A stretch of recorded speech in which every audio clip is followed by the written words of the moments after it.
નમસ્કાર મિત્રો, સ્વાગત છે તમારું આપણી YouTube channel mister Vijay in એજ્યુકેશનમાં। તો મિત્રો, આજે આપણે વાત કરવાના છે કે ગુજરાત રાજ્યના નિવૃત્ત થયેલા પેન્શનરો માટે વધુ એક નવો પરિપત્ર જાહેર કરવામાં આવ્યો છે તેના વિશે। તો મિત્રો, ગુજરાત રાજ્યના પેન્શનરો માટે ખાસ એક નવો પરિપત્ર જાહેર થતાં તમામ પેન્શનરોમાં એક આનંદનો માહોલ જોવા મળી રહ્યો છે। તો મિત્રો, તમે પણ ગુજરાત રાજ્યના એક નિવૃત્ત પેન્શનધારક છો તો તમારા માટે આ માહિતી ખૂબ જ ઉપયોગી થવાની છે, કેમ કે તેમને લગતો એક નવો પરિપત્ર જાહેર કરવામાં આવ્યો છે તેના વિશે વાત કરવાના છીએ। અને મિત્રો, તમે આપણી ચેનલમાં નવા હોય તો આપણી ચેનલને સબસ્ક્રાઈબ કરી લીજો, કેમ કે આવી કોઈ પણ નવી અપડેટ આવે તે નોટિફિકેશન સૌથી પહેલાં તમને મળી જાય। તો મિત્રો, તમામ વાત વિગતવાર આપણે કરીએ તો ગુજરાત સરકારના પેન્શનરો અને પ્રોવિડન્ટ ફંડ નિયામક કચેરી દ્વારા તાજેતરમાં નવો પરિપત્ર જાહેર કરવામાં આવ્યો છે। આ પરિપત્ર મુખ્યત્વે એનપીએસ એટલે કે ન્યૂ પેન્શન સ્કીમ અને પેન્શન ધારકોની સુવિધાને લગતો છે। તો મિત્રો, આવી રીતે ગુજરાત રાજ્યના જે પેન્શનરો છે તેમના માટે એક નવો પરિપત્ર છે, તેમાં પેન્શન ધારકોની જે સુવિધાઓ છે તેમને લગતો છે। તો તેમાં વાત કરીએ તો મુખ્ય સરકારી અપડેટ અને પરિપત્ર, એનપીએસ અંગેનો નવો પરિપત્ર। રાજ્ય સરકારના નાણાં વિભાગ હેઠળ એનપીએસ એટલે કે નવી પેન્શન યોજનાના નિયમો અને પ્રક્રિયાઓને વધુ સરળ બનાવવા માટે નવો પરિપત્ર બહાર પાડવામાં આવ્યો છે। ત્યારબાદ ડિજિટલ લાઈફ સર્ટિફિકેટ એટલે કે હયાતીની ખરાઈ, તો તેમાં પેન્શનરોને ઘરે બેઠા નિઃશુલ્ક જીવન પ્રમાણપત્ર સબમિટ કરવાની સુવિધા માટે ઇન્ડિયન પોસ્ટ પેમેન્ટ બેંક એટલે કે આઈપીપીબી સાથે કરાર કરાયા છે।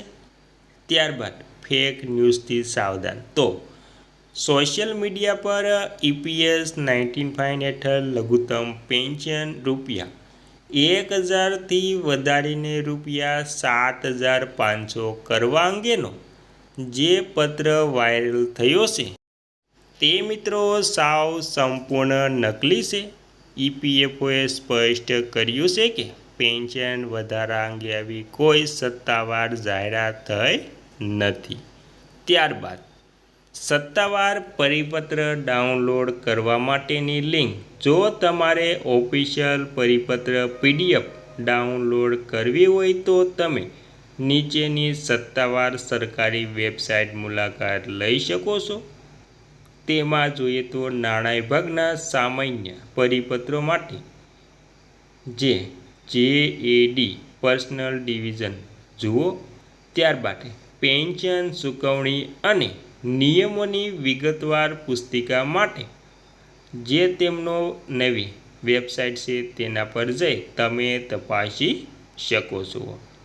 ત્યારબાદ મિત્રો, વધુમાં વાત કરીએ તો જૂના સીપીએફ પેન્શનરો માટે સરકારે મોંઘવારી ભથ્થું ડીઆર વધાર્યું। 1 જુલાઈ 2025 અને 1 જાન્યુઆરી 2026થી નવા દરો લાગુ પડશે, સાથે જ મળશે એરિયસનો મોટો લાભ। ત્યારબાદ મિત્રો, કેન્દ્ર સરકારના પેન્શનરો અને પેન્શનર કલ્યાણ વિભાગ ડીઓપીપીડબલ્યુ દ્વારા નિવૃત્ત કર્મચારીઓ માટે એક મોટી ખુશખબર આપવામાં આવી છે। સરકારે 5મા પગાર પંચ હેઠળ આવતા જૂના સીપીએફ જે કોન્ટ્રીબ્યુટેડ પ્રોવિડન્ટ ફંડ લાભાર્થીઓ અને તેમના પાત્ર પરિવાર માટે મોંઘવારી ભથ્થા ડીઆરમાં નોંધપાત્ર વધારો કરવાની જાહેરાત કરી છે। અને આ નવા દરો 1 જુલાઈ 2025 અને 1 જાન્યુઆરી 2026થી લાગુ કરવામાં આવશે। ખાસ વાત એ છે કે આ વધારાનો લાભ પાછલી અસરથી અપાશે। જેથી પાત્ર પેન્શનરોને પાછલા મહિનાની એરિયસ એટલે કે બાકી નીકળતી રકમ પણ આપવામાં આવશે એટલે કે ચૂકવવામાં આવશે। ત્યારબાદ વધુમાં કોને મળશે આ વધેલા પેન્શનનો લાભ? તો મિત્રો તેમાં જોઈએ તો આ વધારાનો લાભ બધાને નથી, પરંતુ જૂના CPF સ્કીમના ખાસ લાભાર્થીઓને જ મળશે। આ માટે સરકારે મુખ્યત્વે 2 અલગ અલગ કેટેગરી નક્કી કરી છે। તો મિત્રો આવી રીતે કોઈને પણ સીધો લાભ નથી મળતો, જે લાભ CPF માટેના મળે છે। તેમાં જોઈએ તો પહેલી કેટેગરી, આમાં એવા હયાત કર્મચારીઓ આવે છે જેઓ 18 નવેમ્બર 1960 થી 31 ડિસેમ્બર 1985ની વચ્ચે નિવૃત્ત થયા છે અને નિયમિત એક્સ જે ગ્રેશિયા પેમેન્ટ મળે છે। આ લોકો માટે નવા DRના દરો આ મુજબ રહેશે।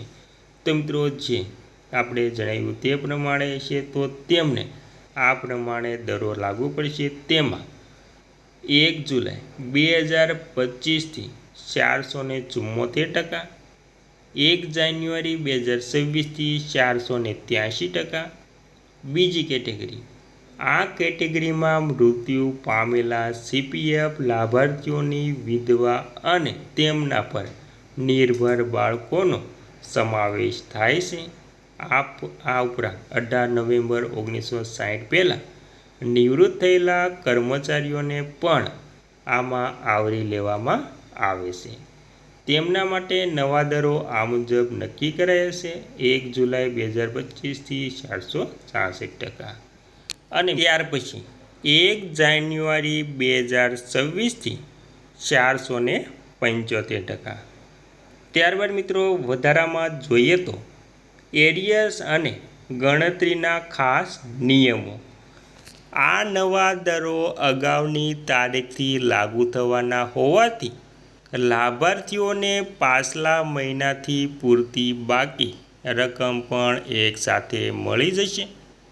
સરકારના નિયમ મુજબ પેન્શનની ગણતરી કરતી વખતે જો કોઈ રકમ પૈસામાં આવતી હશે, ઉદાહરણ તરીકે 200.15 રૂપિયા, તો તે રાઉન્ડ ઓફ કરીને સીધા આગલા રૂપિયા એટલે કે 201 રૂપિયા ગણી લેવામાં આવશે।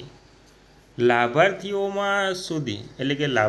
સુધી આ પેન્શન અને વધારાની રકમ સાચી રીતે પહોંચે તેની સંપૂર્ણ જવાબદારી પેન્શન વેચનારી એજન્સીઓ અને જાહેર ક્ષેત્રની બેંકોની રહેશે।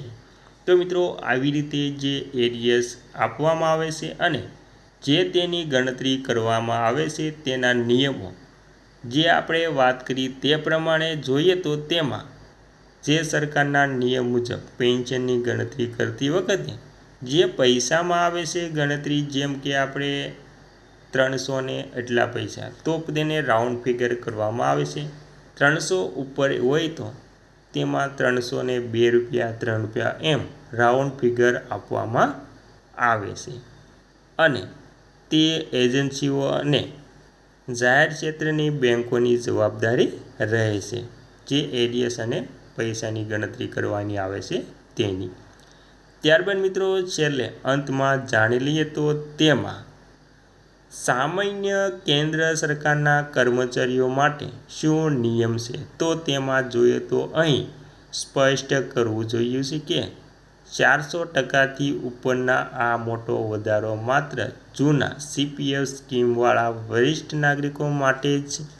બીજી બાજુ જે સામાન્ય કેન્દ્ર સરકારના કર્મચારીઓ અને પેન્શનરોને 7મા પગાર પંચ મુજબના પેન્શન મળે છે, તેમના મોંઘવારી ભથ્થા DADR 1 જાન્યુઆરી 2026થી જે સ્થિતિ છે તે પ્રમાણે 60% નક્કી કરવામાં આવ્યા છે।